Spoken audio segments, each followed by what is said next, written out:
She said, when we get older, I want to be able to do things together.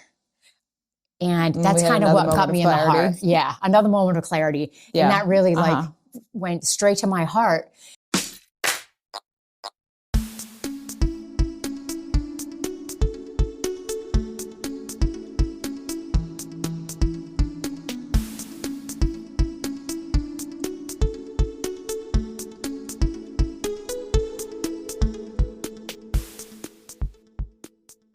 Hello, my friends, and welcome back to Runnah, your favorite local running community. I'm Juliana, and I remembered to say that this time on our second take because I thought we were recording the first time, but we're not. But that's okay. Today, we have a lovely guest with us, my friends. We are back in the Falmouth Running Club office. We have Melissa Lonergan. Did I get it right that time? Yes. Yes. This is why we needed 2 takes, Melissa. That's right. Well, once again, Melissa, I am excited to have you with us today. You and your 3 twins that are on the walls here. Yes. Very nice. Melissa is our poster girl for the Cape Cod Marathon for 2025. Will she be the poster girl for 2026? We don't know yet. I don't have the posters yet, so we'll have to see.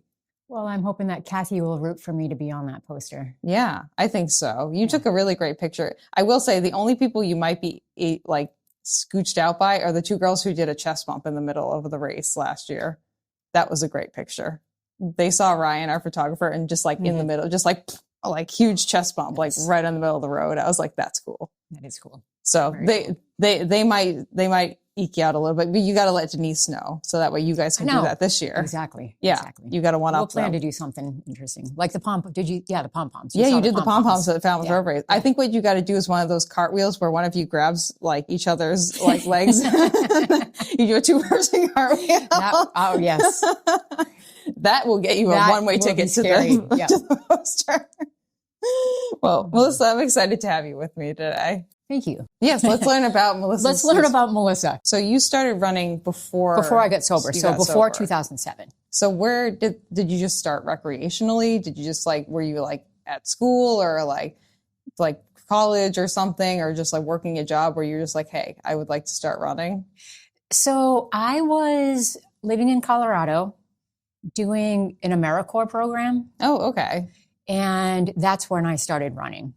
I had you have some coworkers who were running? I had someone, we were in teams. I did the National Civilian Community Corps, the NCCC. So we were put into teams, and a couple of people on my team were runners, and I just slowly kind of got into it and began to like it. Do you have a race you were training for when you were out there? No. Just kind of running for mental health and just because everyone around you was running? Yeah, and it was pretty cool. And again, this was pre-sober. So I was in Colorado at the beginnings of the microbrew. Oh, the trend. Thing. Yeah. Oh, yeah. When everyone was starting to, Everyone, yep. Yep. So there was maybe 5 different microbrews in the Colorado area, in Denver-ish. Which is probably the origin story. That and Portland, Oregon are probably where the microbrew origin story is. Yeah. And so I did run some 5Ks, and at the end of the 5K, there was always beer. There was always a brewer. Now there is too, but there was always a microbrewery sponsor. Yeah. And so you get a free beer with your bib, probably. You would get, it was open bar. Oh, okay. Kegs, We're free really beer. going for it. Yes, then, yeah. Exactly. Yes. Okay. So it was no holds barred. And then usually you would go home with a growler. Jesus, Mary Joseph. Okay. Right. So, I mean, it was awesome. Were these microbreweries just drowning in money or something? Just wanting to give that much product away? I guess. Well, it's funny too, side note, that I was the manager of a coffee shop called Peaberry Coffee. And Peaberry Coffee was the equivalent of a Starbucks in Denver. Okay. And so I would go up to where Fat Tire Brewery is, up that way, in northern Colorado. Yeah. And so there was a bunch of breweries up there. It was Fat Tire, some other ones. I don't even know if they're around anymore, but maybe they really liked coffee. Oh, so you would trade coffee? I would trade coffee for cases of beer. Okay. It was the most epic trade ever. This doesn't feel like it was a good lead into your non-sobriety journey, though. No, right. Of course not. But I was in heaven, right? So that's when I started running. I never got to run the Boulder Oh yeah, that's very popular. Yeah, I would like to do that at some point. Yeah. I would love to go back and do that too. We should plan like a group trip for a bunch of people to go out fun. there. Yeah, for sure. Yeah. Okay. Put it in the back of my head. Okay, yes. Great. But, you know, I did some 5Ks and stuff. And so when I moved back home, you know, I was doing some running here and there. Did you grow up here? I grew up in Assonet, which is... Oh, okay. Yeah, I know where that is. Yeah. Yeah. I grew up off Cape too. I'm from Auburn, which is next to Worcester. Oh, yeah. So I'm a wash ashore as well. Yeah. So, yep. Yep. So yeah, I was running and when I moved back from Colorado, I moved to Providence and that was awesome. I loved running around Providence. Yeah, it's a good city. And then I went to 2000. My mom had passed away August 18th of 2000. And so I had this great idea that I was going to hike the Appalachian Trail. As many people have that aspiration, you know? And I was going to start the following, on April 1st. Okay. Which was also the anniversary. It was the anniversary of an OUI that I got in Denver. It was April Fool's Day. Oh, okay. So I'm planning to hike the Appalachian Trail. And so I go and do that. I made it like 800 miles. That's pretty far. And then I got bored and I hitchhiked home. And I ended up meeting someone and I moved to the Cape. Okay. Was this someone you were just like dating at the time or like a friend or? Yes. We had started dating pre-Appalachian Trail. Okay. And then I moved in with her. She lived in Mashpee. And that's how I got to the Cape. Oh, okay.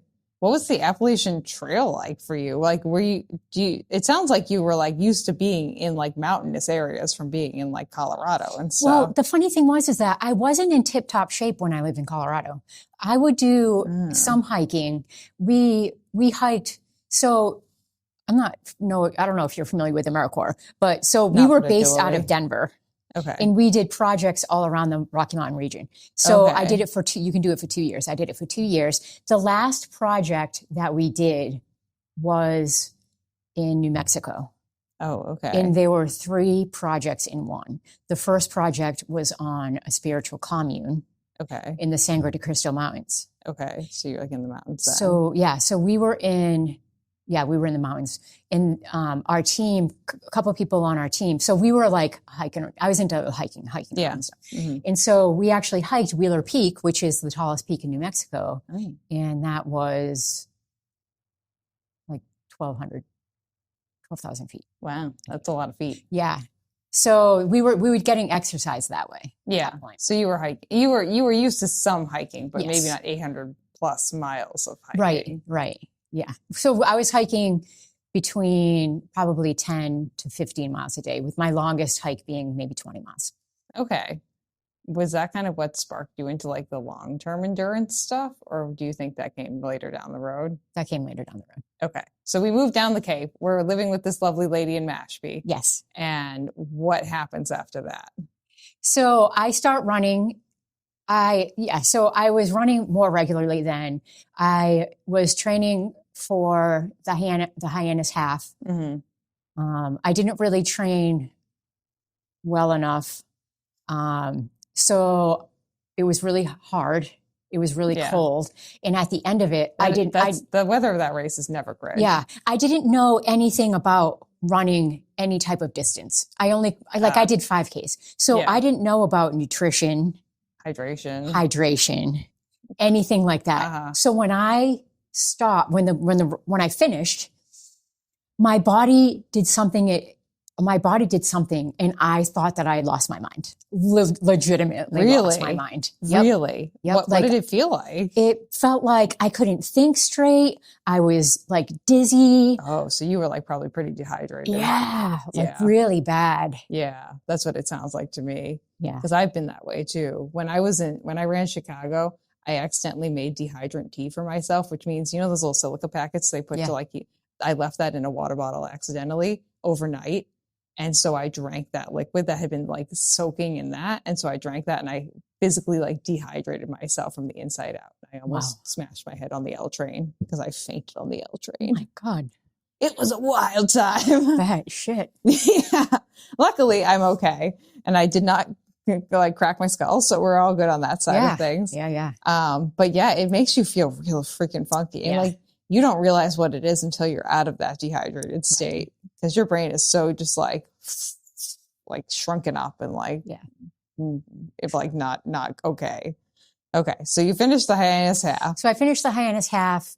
Very dehydrated, feeling kind of wonky. Yes. I still was running a little bit where I wasn't in that relationship anymore. So I was, running a little bit. And then my drinking problem became a little bit more severe. And one of the red flags that things were getting bad was that I had signed up for a race and I went there on the wrong day. I missed it. Oh, okay. So that was like a turning point looking back on my alcoholism kind of taking a turn for the worse. Yeah. And I kind of that kind of fizzled after that. Maybe like a year and a half or so, I ended up getting sober. This was now 2007. Okay. I get sober. I'm still running a little bit, but not really as much. The desire really isn't there anymore. Yeah. I started gaining weight. Okay. I gained a lot of weight. So at my most, I weighed 210. That's a lot for a small little frame like yours. Yeah. So I pretty much stopped doing everything. It's kind of like, those commercials that say, a body in motion stays in motion. A body at rest stays at rest. Yeah. I like lived up to that slogan. Yeah. So like in the process, it sounds like to me what you're describing is like you were running regularly, like running and alcohol were like running was up here and alcohol was down here. And then slowly we kind of just did this. Exactly. And then we kind of came back to like a neutral zone afterwards where like there was just no running and alcohol happening afterwards. Did you think like when you were like living that kind of like non-sober life, did you think about running at all? Or was it something that like motivated you at all to get sober? Or was that just like not even a factor? Nope, not even a factor. Yeah. No, nothing really. The thing that gave me the most motivation to get sober was when I woke up in Barnstable jail. Really? Yes. That was the ultimate motivation. And that was the day that I decided to get sober. And thankfully I was only PC'd and I didn't hurt anybody. I didn't hurt myself. But at the time when I woke up in jail, I didn't know if that was the case. I didn't know if I had murdered somebody. Not murdered, but I didn't know if I had run. I was drinking and driving. Were you just like so blacked out that you just didn't remember it? Yep. I didn't remember. So when I woke up, I didn't know if I had to go in front of the judge. But the officer, I lived on Finney's Lane at that time. Okay. And so when the officer came to my cell and he said, "Do you want to go home?" I said yes, not knowing really what that meant. If I had to go in front of the judge, blah, blah, blah, blah, blah. And he let me walk home. So I walked home that day. Oh. And that's when I had this moment of just like, we can't keep doing this. Exactly. We call it a moment of clarity. Yeah. I was like, I'm done. I'm all done. Mm-hmm. And then, like I said, and things outside of running steadily got better, but running just kind of fell by the wayside. It wasn't really, like physical activity all in all fell by the wayside. And I just didn't do anything to fill that gap. I mean, I stayed sober and I am still sober. And that's, and that was the basis of my life getting better. Yeah. Feeling better, getting as far away you could from the alcohol, from the thing that was like kind of at that point ruining your life, essentially causing unwanted and unnecessary drama in your life. Exactly. And then my now wife and I, we got together, and she's going to kill me because we got married in Denise, 18. Don't watch this. I know. Maybe it was 2013. Oh no. 7, 8, 9, 10. I think it was 2011. Okay. Sorry, Denise. And so we were together for a while. And again, we both weren't living, we were both sober. Mm-hmm. We were both stayed sober, but we both weren't living like a healthy lifestyle in terms of moving our bodies. Did you meet Denise through the sobriety community? Yeah, we met at a 12-step meeting. Oh. Yes. Okay. Yep. That's nice. And that's another whole story unto itself, which maybe Denise will come on and tell that we'll part have of the story. Denise come on. Yes, we'll have Denise she's going to come on at some point too. So, a couple of years go by, it gets to be around 2017. Denise is going through a phase where she's beginning to think about getting healthier eating, healthier lifestyle, and wants to go to the gym. And I'm like, she'll ask me to go to the gym and I immediately get a resentment because I don't want to do anything at this time. Yeah. And, I remember there was one point where she said to me, when we get older, I want to be able to do things together. And that's kind of what got me in the heart. Yeah. Another moment of clarity. Yeah. And that really went straight to my heart. And she was right. Like, I just didn't want to do anything. Yeah. I didn't want to do anything that took any type of physical exertion. Do you feel like you kind of lost yourself in the process of becoming sober? I've heard from a lot of different people, and I don't have the personal experience myself. I've gone through many traumatic health things, but this is not one of them. And we're going to try and stay away from that. But I feel a lot of people have said that, like, when you come out of like peak, like alcoholism or drug addiction, whatever it is, you kind of don't know who you are anymore. Like, you've lost that sense of self within like the problems that you had with that addiction. And now you're kind of left with a blank slate.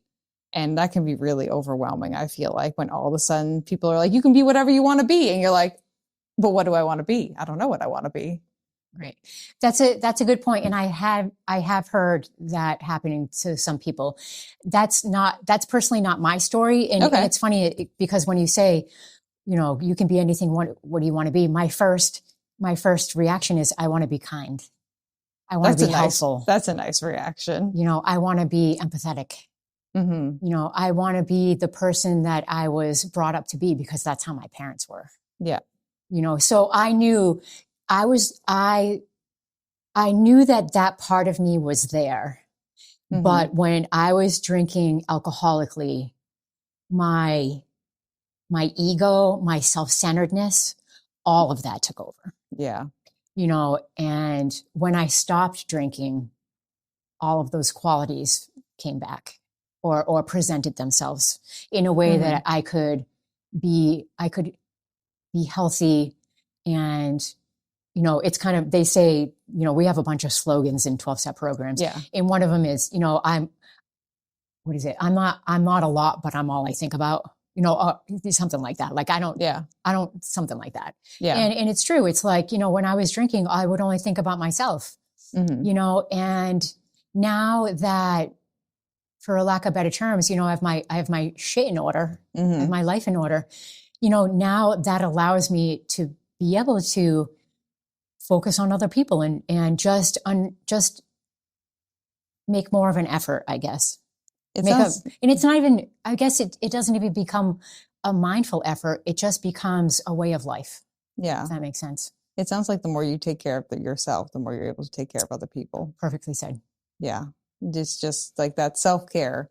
It's RuPaul says, how the hell are you going to love somebody else if you can't love yourself? I feel like that's like that general sentiment is kind of universal and applies to almost everyone. Like, if you can't take care of yourself, you can't take care of other people. If you can't show up for yourself, you can't show up for other people. Right. And it sounds like you kind of experienced that in a big way. And now you're able to show up for other people, which is really important, I feel like. And now, like, with running and like being a little bit healthier, like, you're able to show up for Denise and show up for that relationship better, it sounds like, too. 100%. 100%. And, the funny, funny haha part is that I was the assistant course director for the Cape Cod Marathon for like 10 years. Were you really? And I wasn't even a runner then. No shit. Yeah. My good friend who saw me at my worst and now sees me at my best, Nicole Deptford, she asked me, she was the course director at the time. She asked me to be the assistant course director. And I was like, sure.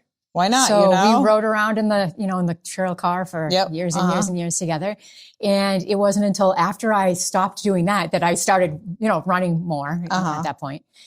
And, and now it's running is just part of my life. Yes. Part of your DNA at this point. Yes. Yeah. And I Today, I love to do it. Like today, yes. I love to do it. That's not the case every day. Well, yeah, you can't expect it's like a love-hate relationship sometimes. You can't expect to have the same relationship with anything every single day of the year. Right, exactly. Regardless if it's an item, a person, or an idea, or a feeling, or an action, Yeah. Relationships change, emotions change. Where you are in the day, in the moment, that changes for sure. Yes. But it sounds like overall, like you and running have like a positive, like a net positive relationship. Yes. From what like I understand of you, Melissa, and also Denise too. And just like being able to do that together seems to be something that's important to both of you as well.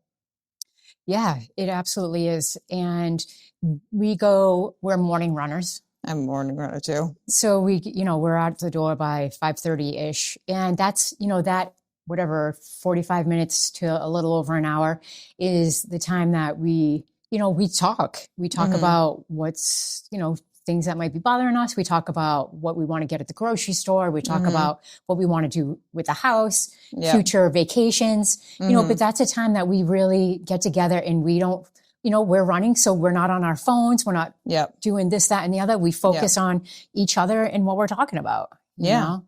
And, it's definitely something that's brought us together. And, not only that, but it's brought us closer to our community because we were running the Well Strong Run Club. And so that's, we have friends that we've kind of, hey, come join the Run Club. Jenna is one of those. Jenna is one of them. Everyone go back and watch Jenna's episode. She'll be the one before this. And, in running, doing that, like we get excited about things like that. Like we're excited about running. And what happened was that when I was the assistant course director, just even though I wasn't running in anything, being around everyone that was like so excited. Oh, that energy is contagious. Oh, so pumped. Yeah. So healthy. Yeah. That's when I started running, I'm like, okay, now I get it. Like I love being around it, but now that I'm in it and like I'm part of the excitement, like that took everything to the very next level. I always tell people who they're like, I don't want to run at all. And these are like beginner runners who are just like, I'm like, just go run a 5K or whatever. I tell them to go to volunteer for a race and then go stand at the finish line of a marathon. Because you go do both of those things and you tell me you don't want to run a race and you have something wrong with your soul, my friends. Right. Like even just like walking a 5K, like you can still get that energy. It doesn't have to be like a marathon distance to like get that energy back into your system, Yep. But it's just that like positive energy of like somewhat delusional people thinking that they can do things. Yeah. And one of the things that I like most about running is that when you go to a race, you see big people, small people, tall people, short people, all shapes and sizes. Yeah. Yes. And that to me is just so encouraging and inspirational. And, that's what I love when I'm running, the Falmouth Road Race and you see the people that are kind of might be struggling a little bit and you go and you tap them on the back and you say, hey, you're doing awesome. Like keep going, and it's just like, just thinking about that gives me like a little jolt of that adrenaline. Oh, me too. I love it. I call that a power up. What I'll do, especially when I'm running like bigger races, like say like the Cape Cod Marathon and up in numbers, is I'll give people fist bumps. It's just easier. It's just an easier motion than a high five because most people's hands are like this. And I call that a power up because I come up behind them, I like tap them on the shoulder and I get like, and it's so much fun because that just like gives me that extra like boost. It's because it's a power up for them, but it's more a power up for me. Like I'm very like self-centered in my kindness, because like I do things because they make me feel good, but they're kind things for other people, Right. Oh yeah. There's definitely a yin to the yang when it comes to things like that. Yeah. You have to do things that make you feel good, but like, especially if you're doing something like giving someone like, hey, like you look great today, or like you're doing awesome, or like you got this, like that's just going to give you back even more. Like you and I are definitely on the same page with that, Melissa. And I'm sure you can attest to this when you do the big runs, like when we did Boston. Yeah. And, you're like, all the runners are the center of attention. I mean, it's the Boston Marathon. You're like up on a huge pedestal. Heck yeah. You're like, hell yeah, dude. And it was super cool because when we were running, I made sure, and I don't know, I guess and it definitely affected me afterwards, but I had to slap every kid's hand on both sides of the street. That's right. So you went an extra mile, probably. So I went an extra mile, but there's, and this kid was like giving out, I don't know, oranges or something. Yeah. And I stopped and I took an orange from him and he was like so happy. And someone got a picture of it and sent it to me. Like, they figured out from my number. Oh, and they looked up your contact information. Yes. And it was like, the kid thought it was so cool that I stopped. You know what I mean? Like, that's famous. Awesome. Yes. I love that. But yeah, no, I love the kids. Like, you must love the Falmouth Road Race too. I know you do. Love it. Yeah. Love it. Getting the crowd all riled up. And also not having to travel very far to do it too. Exactly. It's very nice. Exactly. I think next year I also have to bring pom-poms too. I think that's the move, We get pom-poms and we get like sparkly shirts or something. Yes. That could be the move. Falmouth Running Club, like special edition, like metallic shirt. That actually might keep us cooler too, because it'll reflect the sun off of us. I think that's a great idea. Yeah, I think so. Kathy, take note. Yes. Yeah. So you and Denise have been running together for a while, and it sounds like it's. I can definitely attest to the fact that like running with your friends brings you closer together, because it is that like being detached from everything else, but like what's in front of you and the people that are around you, and just being able to like spend one-on-one time with them, and also like I feel like, when you're out on a run with someone, there's no rules like for what you're going to talk about. You just kind of like brain vomit like half the time. Exactly. So yeah, Denise and I, we started running regularly. Oh, so let me back up again. Yeah. Hold that. So when Denise said, I want to be able to be, so we'll go back to that point. Yep. And so she started getting healthy. I finally started getting healthy, going to the gym, working out, running a little bit. We did some 5Ks. And then our good friend, Sarah Roberts said, do you want to do the Ragnar? Oh, so you just did a Ragnar with Wellstrong. Yes. Oh, okay. I didn't see this on the docket. So yeah, let's do it. So I'm like, heck yeah. And I wasn't sure if Denise was going to want to do it, because I don't know. She's a little bit more particular. Yeah, or more conservative. Was. Yeah. But she wanted to do it. And we had an amazing, awesome time. Wow. And so that got us into like, what else can we do now? Yeah. Like, so we started doing 10Ks. Yeah. We started just bumping it up and up and up. Yeah. And then our friend Sarah Roberts, who also is in recovery and doesn't mind me saying that, she did a run for Wellstrong. Also, she did a fundraiser from Bill W.'s house in Vermont to Falmouth.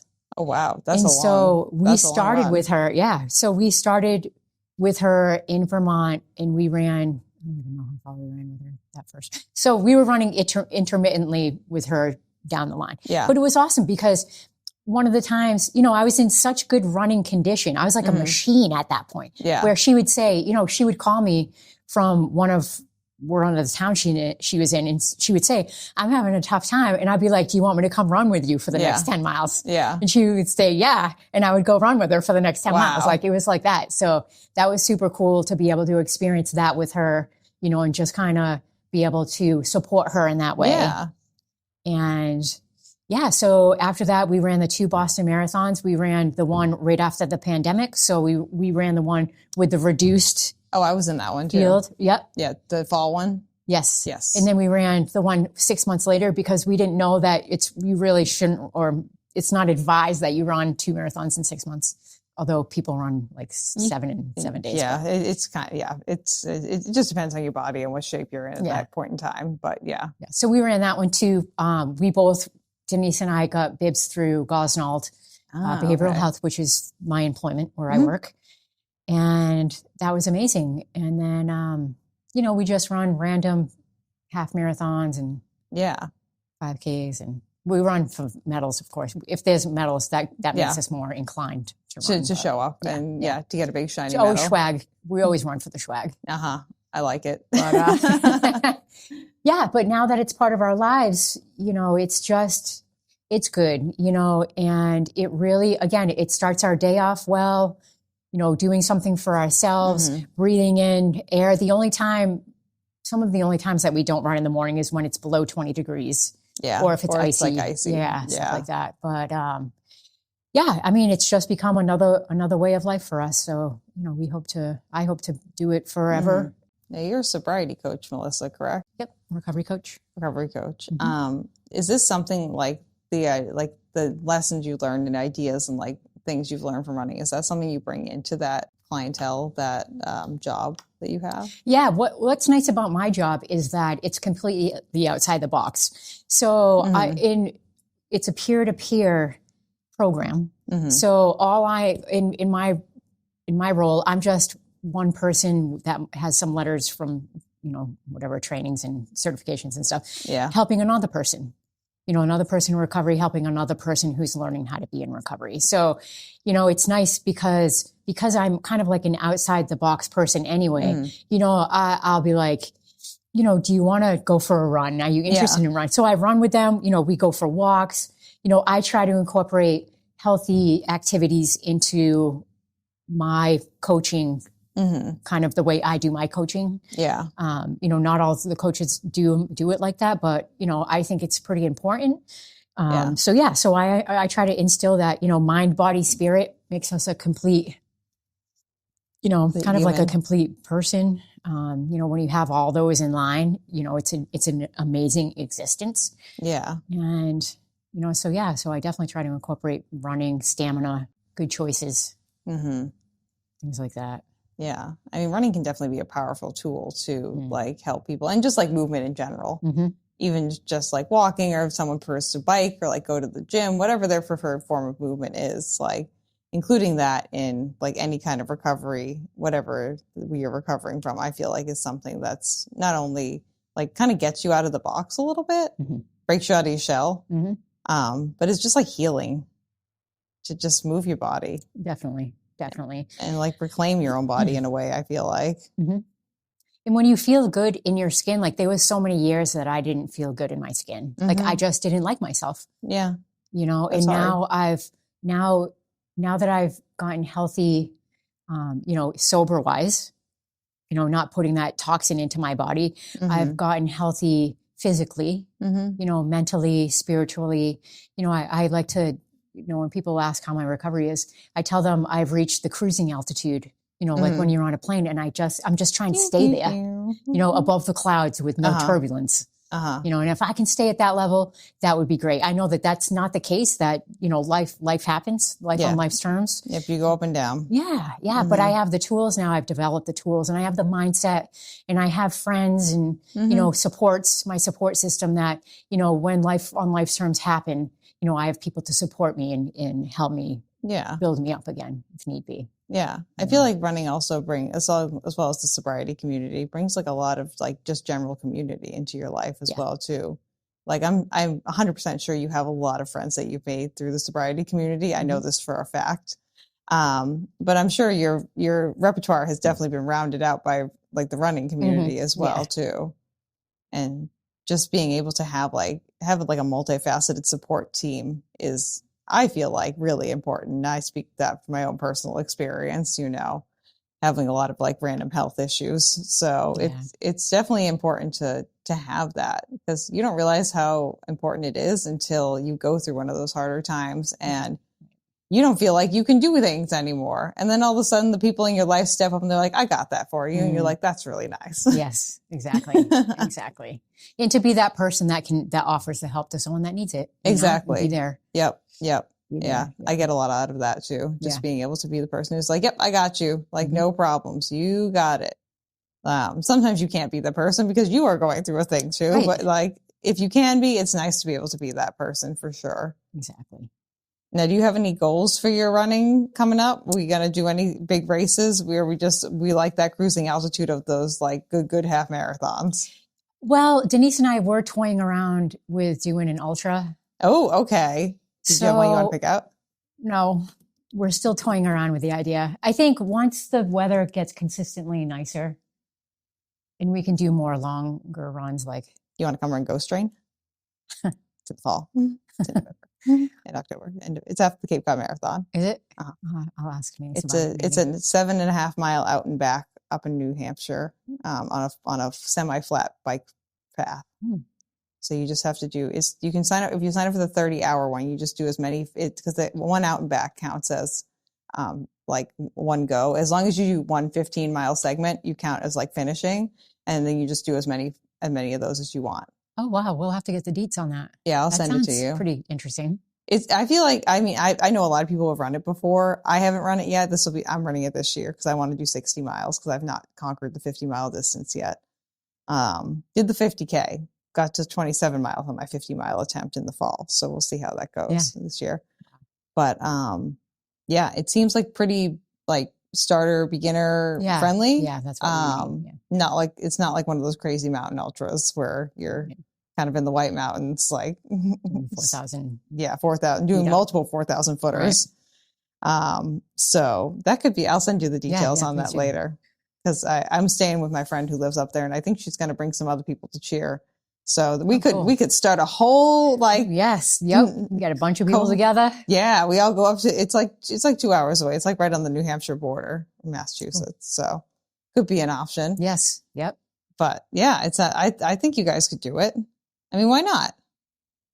Like, I know, right? You've already done harder mind things. to it. I feel like you've already done harder things than that. Like, I feel like coming from like some kind of like, either whether it be like sobriety or like for me, chronic illness, things like that. Like a lot of the times when life presents you or like running presents you with challenges, you're like, I got this. It can't be as bad as some of the other things that I've gone through. There's absolutely no, like whatever this run that I have to go on would have to try really hard to be as bad as some of the things that I've gone through, like really hard. And it's just, true. Yep. And I feel like we also have like a high pain tolerance too. Like I realize that when I go into the hospital or something like that, or I go see the doctor and they're like, oh yeah, like blah, blah, blah. It's like, so you might have known that I fractured 2 of my toes. I didn't realize that until we got the MRI. I thought I had just pulled a muscle. It was painful, but I wasn't like dying. So I was like, oh, it's just a muscle. There's no way it's a toe. Like, and like looking back in retrospect, it was a lot of pain, but like, I just like, I'm used to being in pain. So I'm just like, it's fine. It's okay. It's fine. Gee. So that's where we're at, Melissa. Yeah. But like, especially if you've been through hard things, it's like, I like to keep a few bad experiences in my back pocket. So that way, when something challenging does come up against me, I can throw it up against those things that I know I've been through and I know have been 100%. Really hard. Yep. Like, so I think you got the ultra marathon. I think you can do it. I believe in you. Thank you. And if you and Denise want to go on some long runs, hopefully I'll be healed up in like a couple of weeks to go running again. Yeah. Because I got to train for London, so we'll see how that goes. Not being able to run and having a marathon on the docket is a little bit daunting, but we'll figure it out. Yep. But yeah, I'd love to go for runs with you guys too. If you want to like do some like some like longer long runs. Yeah. That could be a lot of fun. That's like a giant party. Okay. Anything else you'd like to leave everyone with, Melissa? Any like sentiments, thoughts, feelings, like little mantras that you carry in your back pocket? Yes. So when we started training for the marathon, which we were going to do the Providence Marathon. Oh, do you almost do it the year it got canceled? Yes. Because I did that. I did the same. It was 2020. Yep. Because I was training for it too. Okay. Oh, I wish we would have known you back then, because we did the Providence Marathon on Cape Cod. I did a marathon the same day too, but I did it here, but I just did like a random like 26.2 miles. Like I think I ran down to Woods Hole and like did like the whole Woods Hole area. Yeah. And then I think I ran back out to Falmouth Heights, like kind of like a modified what is now. Yeah. Was not then, but what is now the Cape Cod Marathon course, but which is a pretty like popular running route here in Falmouth anyway, like the whole Cape Cod Marathon, pretty much just the shoreline. Yeah. But yeah, that's pretty funny that we were both going to do that. And we both ran the Boston Marathon that year too. Weird. People got really mad at us when we ran during the pandemic. I had some people had posted about us and then it went viral. Like people were, like, bashing us from Falmouth. I was out there running the whole time too. Maybe I'm kind of oblivious to things like that. Like maybe I just didn't see people hating on me. Because I was outside running without a mask because I run by myself. Yeah. Like, see, we had like a little crew with us. That might be why. Okay. I was out. I largely, even still now, like I run most of my runs by myself. Me and Ben get together and run together at least once a week. And then sometimes other people slot themselves in. But like largely, especially at that point, I was running by myself. So And I mean, I was running without a mask, but I was like at least 30 feet from any other human out in the fresh air. So good luck on the germs getting with the wind here, getting all the way over to me. So, right. That's wild though. Yeah. So we were using Hal Higdon's, the entry level marathon training thing. So what happens is we were following that, and every once in a while, Denise would be like, well, do you want to do this instead of this? And I'd be like, we need to stick to the plan. So that was our mantra. Stick to the plan. Stick to the plan. Okay. Stick to the plan. Stick to the plan. Okay. I like it. Yeah. I think that's a new mantra for us here. I like it, Melissa. Stick to the plan. Stick to the plan. Very nice. Yeah. Okay. Well, thank you for sharing your story. Thank you for having me. Yeah, this has been nice. Yeah. Well, we'll round it out with our segment called What Shoe Do You Choose to Use? So you can tell me what shoe lives rent-free in your brain. So the shoe that I love right now is the New Balance More. Oh, you have the More. Do you have the version 4, the version 5? 4. You have the 4. Okay. Yes. Ooh, very nice. When I first started running, we started running in 2017. We got married in 2018, and someone got us a gift certificate to, I think, Marathon Sports. Yeah, maybe Marathon Sports. And I started with the New Balance 880s. Okay, the basic everyday trainer. We love it. Yes. So I actually have in my repertoire right now, I have New Balance More, which is my daily. Yeah, but then my second strings I have 2 pairs of 880s. Okay. And then I have the 1080. Oh, okay. So that's the order that I like them. Okay. More 880, 1080. Okay. Yeah, I like the 1080 a lot too. The More is like, for me, I can walk in the More, but I have like balance issues too. So like sometimes I kick myself and like I trip over my shoes. Oh, no. So like anything that's too flared out, I can't run in, unfortunately. But I do like them. I do appreciate. I wish I could run in some of those like higher cushion shoes because I'm like, this would be so fun and squishy. Yeah. But that's a fun one too. I think Kathy used to run in the More. Right now she's in the Glycerin Max from Brooks, I believe. Yeah, yeah. But the 880, I've run in a bunch. I ran New York and Tokyo in 880. Nice. So, sorry, not the 80s, or the 1080. I'm sorry. So, apologies. New Balance, here we are. Here we are, New Balance. We don't have a running club sponsor, nor does Runnah have a sponsor. So you know, or the Cape Cod Marathon. We don't have a shoe sponsor for the Cape Cod Marathon either. Like, what a shame. What a shame, friends. Yeah. So it would make sense to have New Balance too because they're local. They're from Boston. Yeah, I mean, we had them back in the day. Yeah, for the road race. Yeah. Oh, yeah. Yeah, we should have them for the marathon. Yeah, I think so. New Balance, come at us. I know Russ Shirley. He works there. She knows them. Oh, gosh. Well, Melissa, thanks for sharing your story and your shoes and everything else in between, you know. Thank you very much. That was great. Now, if people want to find you, do you want them to find you or do you want them to just like meet you out in the universe? Like, oh, no, they can find me. If they like, I am on Facebook. I have all my Facebook posts are public. Okay. So you can find me on there, friend me, or just follow. You have your Instagram too, right? I have Instagram, Threads. Yep. Do you know what your Instagram handle is? I think it's at Create Good. I Create Good. I don't know. Is it? I don't know. I'm really bad at remember people's Instagram handles. Because I'm more the person who knows people by name and not by Instagram handle, which is not the norm. And I understand that. It's Create Good or Melissa Lonergan. Oh, Create Good with an 8. Okay. Yes, Create with an 8, Good. CR, the number 8, GD. Okay. We'll put that in the description. Or Melissa Lonergan. Too. Yep. Lonergan. Lonergan, not Longergan, as I want to pronounce it. Okay. Well, we'll put that in the description below. So if anyone wants to go find Melissa, maybe get inspired by her, say hello, say, hey. We can go out for coffee. Yeah. It sounds like you like coffee. You worked at a coffee shop for a while. I used to work at Starbucks when I was in college. But the irony of kind of what I was thinking earlier when you said like you didn't start running until like you were done with the marathon. I didn't start drinking coffee till I left Starbucks. Oh, no kidding. And I was like, of course, now that I'm drinking coffee. Right. And it costs you $5. Yeah. And you could have had it for free. I could have had it for free because you get free coffee if you work at Starbucks. So I'm sure like you got free coffee too at the coffee shop you worked at. Yeah. Which was a nice perk. And then we get free coffee beans and like tea bags and stuff like that. And all like the discounted merch we get at the end of the season. Yeah. I had a good manager at that store. But that was a fun time. But That's going to be the end of our episode, friends. If you'd like to find Runnah, you can find us at RunnahPod on Instagram, and then runnahpod@gmail.com if you have any questions, queries, concerns, comments, anything that's on the top of your brain. We are more than happy to take them here. But we will see you guys on the next episode of Runnah, and we'll see you soon. Bye. Good job, Melissa. Thanks. Nice job. Thank you for listening to this episode of Runnah. This podcast is edited, hosted, and produced by me, Juliana Coughlin.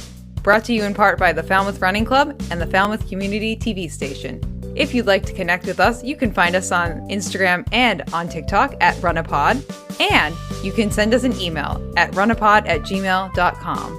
And our original theme music was brought to you by the one and the only wonderful Jeffrey Hutton. And keep up the great work. I'm proud of you.